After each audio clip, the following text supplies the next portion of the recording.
검은 고양이든 하얀 고양이든 쥐만 잘 잡으면 된다라는 말이 있습니다. 줄인 사자성어가 부관 흥묘백묘라는 말인데 중국의 스촨성, 사촌성 지방에서 나온 속담입니다. 원래는 흥묘, 황묘였습니다. 검은 고양이, 황색 고양이였는데 1979년에 등소평이 흰 고양이로 바꿔서 썼습니다. 1970년대 말에 당시 등소평이 미국을 방문했는데 미국에 방문해서 자본주의의 그 막강한 경제력을 체험하고서는 중국으로 돌아가서 부국론, 일단 나라가 잘 살고 봐야 된다라는 것을 주장했습니다. 그러니까 이제 공산당 내부에서 비난이 있었어요. 그건 공산주의 후퇴다, 공산주의가 아니다. 그렇게 비난을 받으니까 등소평이 그때 한 말이 부관 흥묘 백묘입니다. 검은 고양이든 하얀 고양이든 쥐만 잘 잡으면 좋은 고양이다. 이후로 무엇이 되었건 어떻게 되었던 잘 되면 된 것 아니냐라는 실용성을 강조하는 표현으로 쓰였습니다. 흥묘 백묘론, 이론이 어느 정도 경제적으로 부유한 부국을 이루고 사는 것에는 쓰임을 받았습니다. 근데 이제는 정말 쥐만 잘 잡으면 다 되냐? 그 쥐들이 집안 살림, 요즘 자연 환경을 파괴하고 쥐들이 치열하게 싸우는데 그것이 정말 괜찮은 것이냐라는 질문들이 이제 일어납니다. 하지만 여전히 우리 생활을 지배하고 있는 가장 강력한 가치는 이제 효율성입니다. efficiency, 실용 효율성입니다. 실제로 필요한 결과를 가장 효과적으로 내는 것, 그것이 우리 삶을 지배합니다. 뭐로 가든 서울만 가면 된다. 이 속담의 뭐로라는 말은 옆으로입니다. 옆으로. 우리 원래 앞으로 가는데 뭐로 간다는 것은 옆으로 가는 겁니다. 가고 싶은 목적지에 이르면 문제가 없다는 말입니다. 결과만 같다면 절차, 그 안에 수단과 방법은 좀 생략돼도 되고 수정돼도 된다는 겁니다. 간편하고 간소화된 세상을 살고 있습니다. 오늘 우리 신앙생활에 영향을 주는 지배적인 가치 역시도 효율성입니다.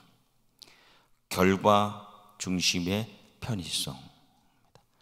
1970년대 도널드 맥가브란이라는 유명한 교수님이죠. 그분에 의해서 시작된 그리고 전 세계로 퍼져나간 교회 성장학입니다. 그분 말씀에 수적으로 성장하지 않는 교회는 죽은 교회다. 양적으로 불어나지 않는 교회는 죽은 교회다. 살아있는 교회는 수적으로 성장해야 된다라는 주장에서 시작되었습니다. 그리고 지난 세기 20세기 말은 교회가 교인 수를 늘리기 위해서 최선을 다했어요. 그리고 실제로 그런 결과를 얻었습니다. 교회의 지도자와 평신도가 양적 성장이라는 결과, 그 목적을 이루기 위해서 가장 효과적인, 가장 효율적인 방식을 택해 왔습니다. 그래서 교회에서 몇 명을 데려오면 뭘 준다. 많이 데려오면 많이 준다. 눈에 보이는 무언가를 성취하면 어떤 보상을 준다. 어떤 때로는 직분을 준다 등 기업의 경영 방식을 빌려왔습니다.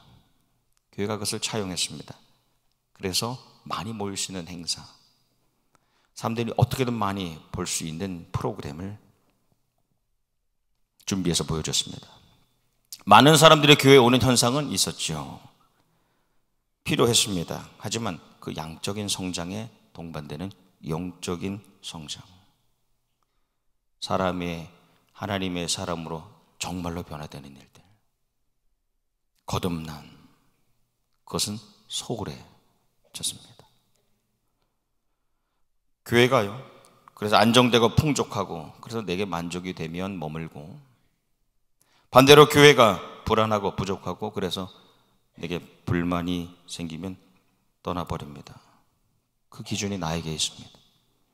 그렇게 돼버렸어요. 내가 무엇을 얻을 것인가, 또 얼만큼 편안하고 편리한가. 인간 중심의 편의성에 있게 되었습니다. 내가 TV 채널을 바꾸는 것처럼, 어떤 인터넷 유튜브 채널을 바꾸는 것처럼, 셀폰을 바꾸는 것처럼 쉽게 바꾸게 되었습니다. 하지만 신앙생활은 어떻게 해서든지 뭐로 가든 서울로만 가면 끝나는 것이 아닙니다. 쥐만 잡으면 되는 일이 아닙니다. 가장 좋은 결과를 내야만 하는 것도 아닙니다. 그것은 신앙생활이 아니죠. 모두가 그렇습니다. 편안하고 편리한 생활을 바랍니다. 하지만 우리 신앙생활이 편안하고 편리하다면 그것은 신앙생활이 아니라 종교활동이죠. 신앙은 예수님을 따라 사는 건데 신앙이 아닌 종교가 되어버린 겁니다.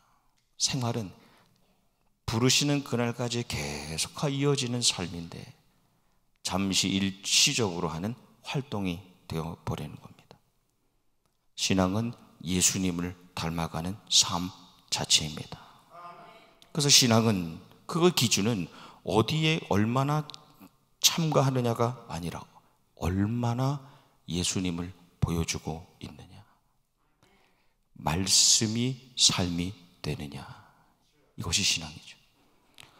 사도 바울이 십자가의 길을 따라 살다가 생애 만륜이 되어서 정말 아들 같은 디모데에게 마지막 편지를 보내는 것이 오늘 우리가 나눈 말씀 본문이 들어있는 디모데 후서이죠. 빌립보서, 그 전에 썼던 그 편지도 이 바울의 유언적인 그런 성격을 가지고 있습니다. 그 당시에 역시 로마 감옥에 갇혀서 판결을 기다리고 있는 상황에서 쓴 것이 빌립보서예요. 그런데 이 디모데후서는 이미 이 로마 네로 황제의 박해가 점점 심해지는 가운데 내가 죽겠구나, 처형되겠구나라는 것을 받아들이면서 정말 비장한 마음으로 쓴 유언이 이제 디모데후서입니다. 그래서 디모데후서를 열고 1장에 보면 디모데에게 나는 그대의 눈물을 기억하면서 그대를 보기를 원합니다 라고 고백합니다. 인간적인 모습이 드러납니다. 그대를 만나서 나는 그 기쁨으로 충만해지고 싶습니다. 디모데와 바울, 하나님의 사람이었죠. 소명과 사명의 사람이었습니다. 하나님의 나라를 위해 부름받았고 하나님의 교회를 위하여 보냄받았습니다. 하나님의 사람, 공통적인 특징입니다. 그런데 이 디모데는 바울과 달랐어요. 내성적이었고 좀 연약했고 또 연소했고 때로는 침체기도 있었고 염려도 많은 사람이었습니다. 무엇보다도 여러분이 디모데와 바울의 가장 큰 차이는, 디모데는 그 출생부터, 태어나면서부터 철저한 신앙생활을 배운 모태신앙의 사람이었죠. 외조모 그리고 모친 로이스와 유니게로부터 어려서부터 철저하게 신앙생활을 해왔습니다. 사도 바울이 흘러가고 이제 디모데가 맞이하는 새로운 시대는 보니까요, 더 교회가 심한 박해 가운데, 로마의 박해 가운데 있고 그 교인들 안에서도 이단이 들어오고 거짓된 가르침으로 인하여 내적인 고난이 극심해지고 있는 상황이었습니다. 아버지, 스승, 선배 같은 사도 바울이 아들과 제자와 후배와 같은 디모데에게 남기는 유언과 같은 마지막 편지의 마지막 당부, 마지막 권면, 마지막 부탁, 그것은 그대여 말씀을 잡으십시오입니다. 말씀을 잡으십시오. 4장에 이어지는 말씀도 말씀을 가지고 때를 얻든지 못 얻든지 나아가서 그 말씀을 전하십시오입니다. 어느 때에 어떤 상황이든 하나님의 말씀을 잡으십시오. 그의 유언입니다. 디모데후서 3장 12절 말씀, 오늘 우리가 나눈 말씀의 앞에 부분은 그리스도 예수 안에서 경건하게 사려고 하는 사람은 모두 박해를 받을 것입니다. 예수님을 닮아 사려고 하는 사람, 종교 활동이 아닌 신앙생활을 하는 사람은 반드시 당연한 고난이 있을 것이라는 말씀입니다. 이어진 13절 말씀에 그런데 악한 자들과 속이는 자들은 더욱더 악하여져서 남을 속이기도 하고 속기도 할 것입니다. 여러분, 이것은 사도 바울이 그의 삶 가운데 실제로 경험했던 일이지 않습니까? 많은 사람들에게 자기를 속이려는 사람들을 만나고 또 그들이 속는 것처럼 보이기도 했고, 그런데 14절 말씀을 보니까 그러나 그대가 배워서 굳게 믿는 그 진리 안에 머무십시오. 그대는 그것을 누구에게서 배웠는지를 알고 있습니다. 그대는 어려서부터 성경을 알고 있습니다. 여러분, 이것은 사도 바울은 누리지 못했던 특권입니다. 디모데는 어린 시절부터 말씀을 배우고 시작한 신앙, 모태신앙이었어요. 하지만 사도 바울은 그렇지 않았죠. 사도 바울은 오늘 말씀을 통해 디모데를 일깨우면서 그대는 태어나면서부터 어려서부터 그 진리 말씀에 기반한 철저한 신앙생활을 하지 않았습니까? 그러니 말씀을 붙잡으십시오 라고 당부하고 있습니다. 제법 잘 알려진 이야기 가운데 미국 노스캐롤라이나 샬럿에 이제 고등학교를 막 졸업하는 아들이 아버지에게 부탁을 했습니다. 아버지, 저도 이제 고등학교 졸업하고 대학에 들어가게 되는데 기념으로 차를 살 수 있는 돈을 좀 도와주십시오. 근데 아버지는 그 아들의 간절한 요청을 들어주기로 했어요. 근데 아버지가 졸업식장에 와서 아들에게 자동차 키를 주는 것이 아니라 새로 산 성경책을 건넵니다. 그래서 부탁하길, 아들, 대학에 가서 이 말씀을 보면 너에게 더 좋은 일이 있을 것이다. 아들이 실망이 된 겁니다. 약속해놓고서 왜 약속을 지키지 않는가요? 아버지에게 실망하고 서운한 마음을 가지고 대학으로 떠나갔는데 불과 몇 주 후에 아버지가 세상을 떠났습니다. 아들이 장례식을 다 마치고 아버지 생각이 자꾸 나는 거예요. 그래서 아버지가 나에게 남겨주신 그 마지막 선물, 구석에 던져두었던 그 성경책을 처음으로 폈습니다. 그런데 그 안에 자동차를 살 때 도움이 될 만한 책, 수표 한 장하고 아버지의 손편지가 들어 있었습니다. 아들, 나는 내가 가지게 될 새 차보다 이 새 성경을 더 가까이 하기를 원한다. 조심해서 운전하거라. 여러분이 우리 자녀들에게 어떤 유산을 남겨줄 수 있다면, 한 가지를 남겨줄 수 있다면, 또는 모든 유산을 남겨줄 수 있다면 그것은 우리의 재산, 우리의 부동산, 우리의 동산도 아닐 것이고 우리가 잘 쌓아온 인맥도 아닐 것이고 지금의 안정적이고 풍요로운 환경도 아닐 겁니다. 단 하나를 남겨야 된다면 말씀을 놓지 말기를. 말씀을 놓지 말기를. 말씀만 잡고 제대로 잡고 있다면 우리와 우리 다음 세대는 어떤 고난도 능히 넘어서게 될 줄 믿습니다. 모든 성경은 하나님의 감동으로 된 것으로 교훈과 책망과 바르게 함과 의로 교육하기에 유익하니.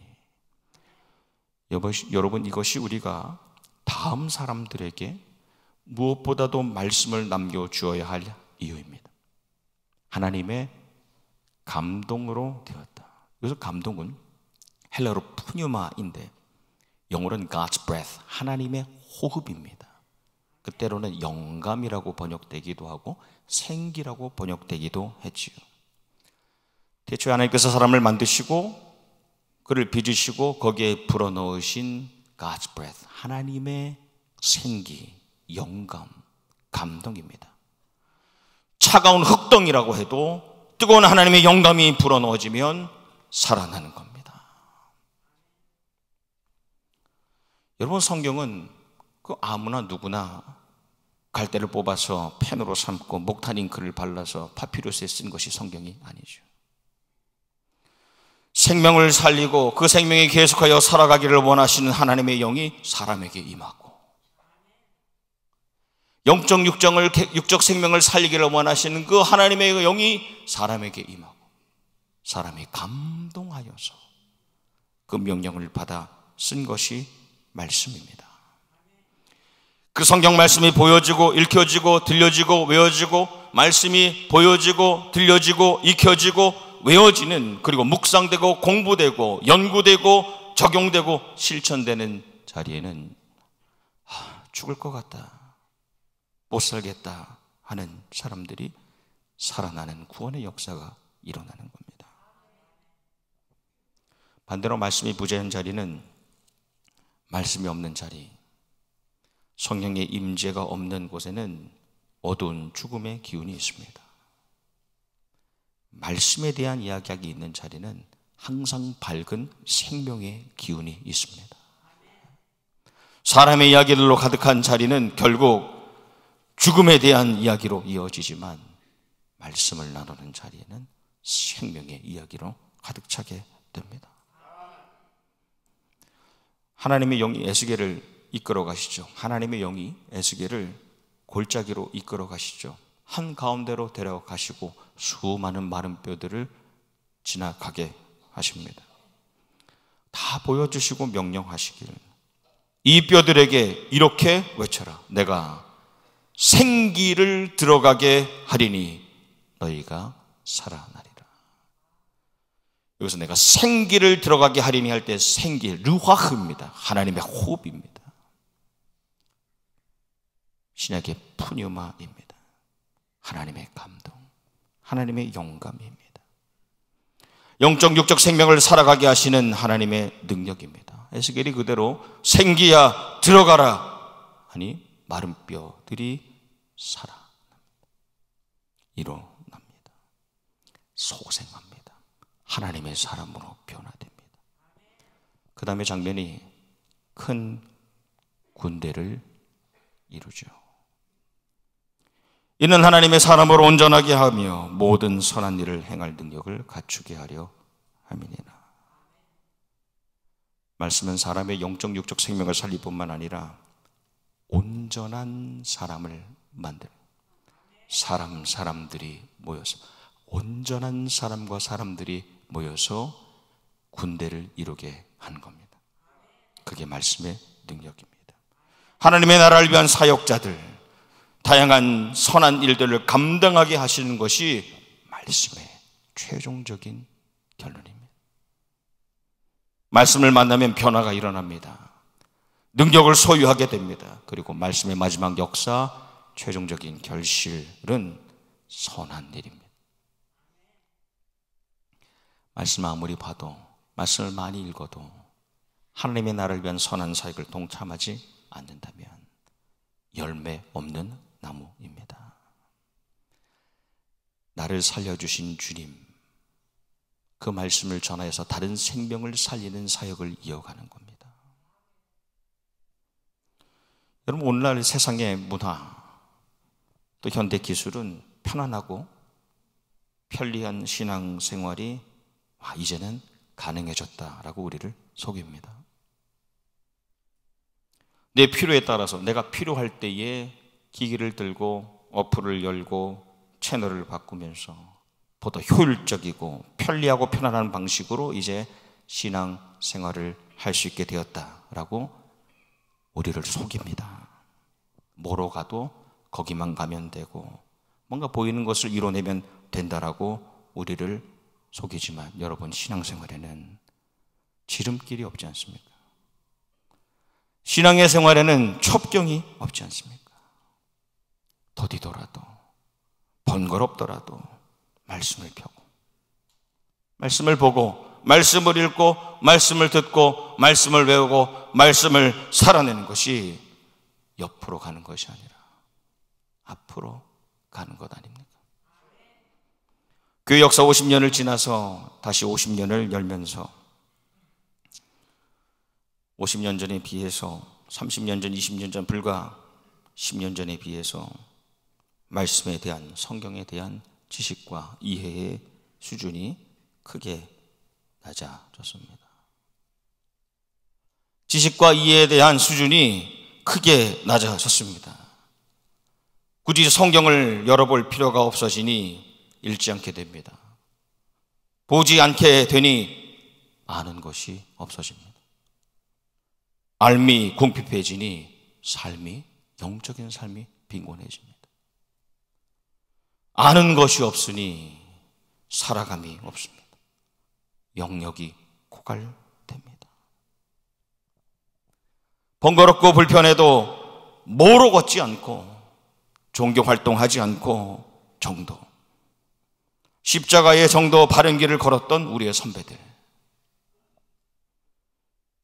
또 과거의 나의 모습, 말씀 중심의 신앙생활, 내 중심이 아니라, 미디어 중심이 아니라 말씀 중심의 신앙생활 되찾을 수 있기를 축복합니다.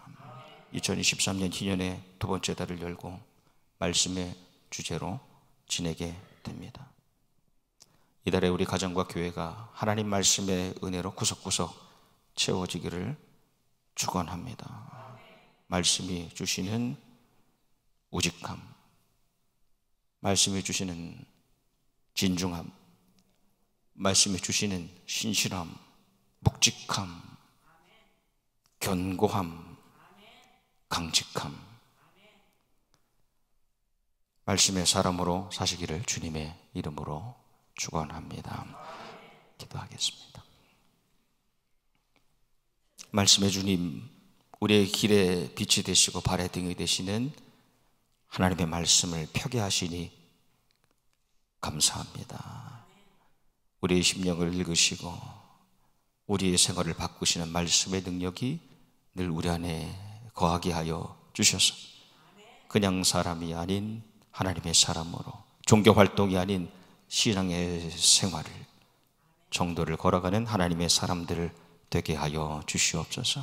모든 것이 다 사라져도 우리 다음 세대에게 말씀을 건네주는 신앙의 선비와 믿음의 선조들이 되게 하여 주셔서 다음 50년 주님 오시는 그날까지 견고한 말씀에 선 교회로, 그 안에 속한 모든 가정과 권속으로 하나님께 영광 돌리는 공동체가 되게 하여 주시옵소서. 예수님 이름 받들어 기도하옵나이다. 아멘.